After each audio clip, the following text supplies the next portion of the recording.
My name is Harry Rios. I am a piano player and singer, originally from New Orleans. My parents are from Puerto Rico, and my specialty is blending those two styles of music, Latin music and Mhm. particularly New Orleans jazz, and putting them together using songs that we all know, particularly in the cruise ship from the 60s and the 70s. But I like to do this with every form of genre of music. Awesome. Uh, I'm not going to go into it, but if people want to reach out to me, my listeners want to reach out and figure and try to get the gist of this whole story. But we met on a cruise ship. You were performing. I was a guest, but you thought I was somebody else. Yeah. But I just to tell you, this is gonna be like inside baseball for people that are listening. Just to tell you what I literally just did right before you and I jumped on this call. I signed up for uh, 3 months of stand-up classes. Yes. Yes. Yes. So this spring, I will make maybe either my one and only stand-up appearance, Yeah, yeah, yeah. or or it'll be the beginning of something weird. Who knows? Who knows what's gonna happen? Oh, that's going to be But so awesome. I bit the bullet. But Yeah. Harry, listen, it's a pleasure chatting with you. Again, I really enjoyed your shows that you did on the Princess Cruise that my wife and I were on for my birthday. I want to sort of start off here, Harry. Um, you grew up in New Orleans. Your family, you tell the story on stage. Your family is very musical. Talk to me about growing up in sort of this place that is filled with music, filled with history, Yep. and your family's also um, musical. Talk to me about that. What was your environment like? What was your life growing up like? Well, first and foremost, musicians, at least when I was growing up, they're seen almost like like celebrities, They're very Mm, revered in the city. So I live in Orlando, Florida now, and there's a lot of places for musicians to be, whether it be in the parks or at beach clubs or country clubs, whatever. And But the treatment of the musicians is not the same. I would say mm, it's not amazing, but in New Orleans, there's just this reverence for musicians and music in general. People yeah. really appreciate live music. The Hmm. natives, New Orleans natives, really appreciate live music over anything else.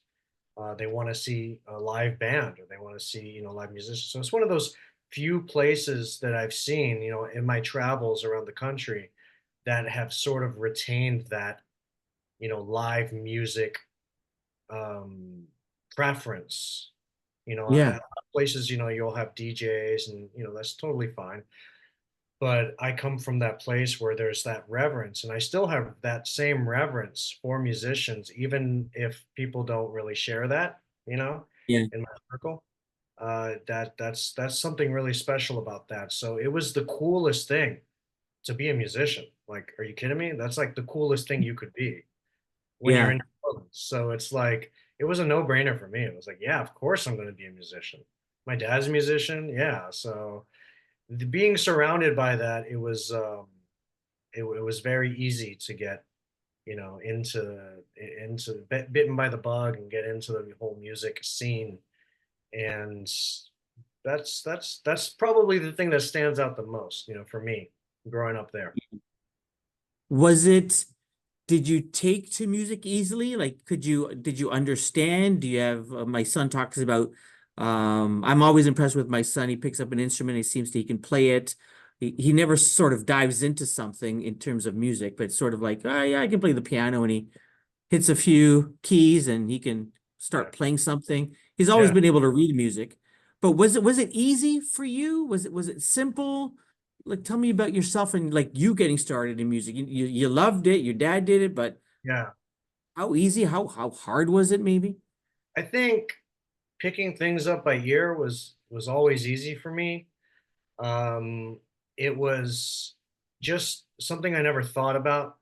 It was just something that I did, Yeah. and I would hear something and then I would try to mimic it. So that would be my my strength, and that would be the thing that got me into it really, really early. But Mm. later, it wasn't enough, because I didn't understand what I was doing. I was just copying stuff, and I got really good at that. But it's like, what if Yeah. I wanted to do stuff on my own? What if I wanted to sort of branch out and improvise or whatever? Like, I wouldn't be able to do that because if I'm Okay. copying everything verbatim. So I really set on a quest to learn how to do those things. And then reading music was very beneficial to me, in terms of like diversity in my playing. I could Okay. go if I went to gigs, it was really, really important that you need to be able to read for this certain gig. And then Mm. other gigs, it's more important for you to use your ear. So to have those, two things. But I would say the reading came as a real challenge to me, because I had waited so long before I decided to do the reading. Yeah. Interesting. Okay.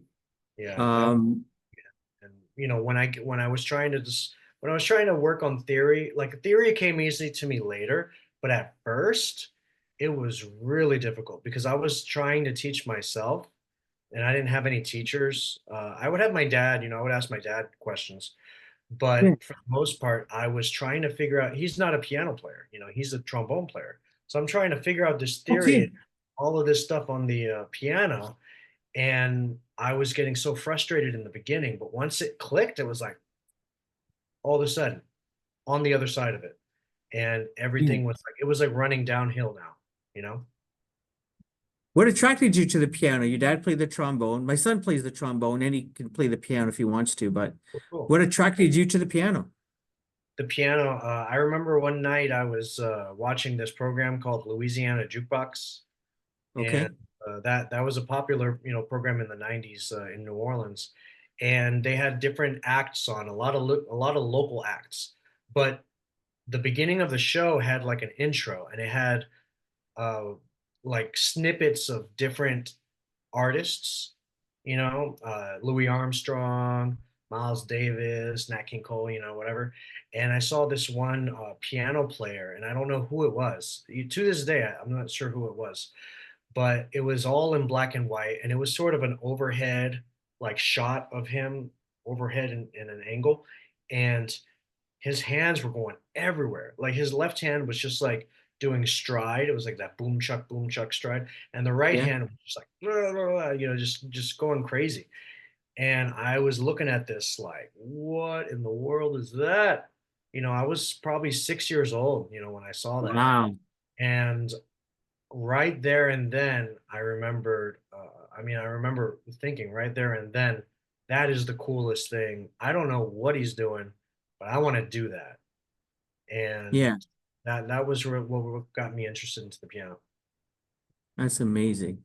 Harry, I wish I got one more question for you, but I wish I had so much more time with you. But my one, I interview musicians quite often, and um, one of the things that I'm always impressed with is someone or a group that could figure out a way to make their art their business. Mhm. And what I mean by that is to make a living from their art. And you, at least from where I'm sitting, seem to have done that. Um, Tell me if you can, and maybe in a couple of minutes or so, how you sort of bridge that, because that seems to be a challenge for a lot of people. They love playing music, they love performing, but they sort of can't figure out a way to, cross that I don't know what that is, that gap to say, oh, now, I can now make a living from Yeah, this and, yeah. and continue to talk to me about that journey for yourself. Well, I think there might be some things like geographical location might play a factor into it. Yeah. Uh, for me, I had evidence in my family that it could be done. My dad Okay. he's been a full-time musician all his life, and he's never done anything else. So I Okay. saw that and went, okay, well, it can be done. It's proven. So I just need to work my butt off until I can be able to do that. So when I got out of college, I was working pretty much right off the bat, full time as a musician, Yeah. and never really did anything else. So there wasn't this moment where I had to sort of bridge the gap. I guess coming out of school and going into the world, there was Yeah. that. But even Yeah. in school, I was immersed in music. My degree is in piano performance. And I would have to say that the thing that separates the people that do it full time from the people that maybe haven't dipped their toes completely in it yet, a lot of it Mhm. is fear. Yeah. Hmm. I think people are afraid to make that jump completely. And it's not that they can't do it, they can do it because every level is like that, like getting to the next level, there's this when you plateau and you're ready to go to that next level, there's that bit of fear that you have to overcome to just go, you know what, screw it, I'm going to do it. And then that's only then is when you get to that next level that you want to go. So I think Yeah. mostly it's fear. It's not about talent, it's not about any of the other things. It's all in here. All right. Listen, we're at that time of year where people are looking forward to the new year. They're making plans, they're making resolutions, they're sort of thinking what's their next step. Yeah. Um, this question isn't about your next gig, but what is next big picture maybe for Harry? um I haven't talked about this, but maybe this is a good time to bring it up All right. uh, exclusively right on your podcast. I am the big project for 2025 that I'm working on, and I've already made some great headway on it. Is It's called mypianobyear.com, and it is Mm. me teaching lessons for the internet about how to learn piano from scratch. You know nothing about piano, you don't have to know anything about it. I show you right from the very beginning. And it's completely free. I've got 7 videos that are currently being edited. Videos 1 through 3 are complete. Videos 4 through 7 are being edited right now as we speak. And we're hoping to have that done by next week. The site will launch in Amazing. 2025 and completely free. Mypianobyear.com. If you want to, Mypianobyear.com. yes, you can find My Piano by Ear on Instagram. You can find it on the website when it launches. It's not launched just yet, but Yeah. when it does launch in 2025, then you'll be able to sign up to it and start watching the videos right away. And then, yeah, later on the line, we're just going to build from there. That is awesome. That literally goes to my next point. I always ask people, where they can be found. So go to my piano by ear, By ear. on Instagram, Yeah. or mypianobyear.com. And if the site's not up, just refresh every week until you find it, especially if you're interested in piano. If people want to find out about you, your gigs, your show, follow you Yeah. outside of learning play piano. Harry, where can people do that? You can find me online, Harry L. Rios Piano, for Facebook, Instagram, and YouTube. Awesome.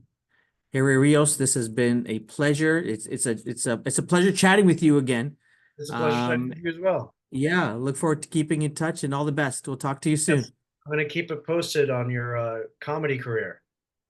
We'll do. The career. I will see. We'll see. We'll see. Take care. All right, you too.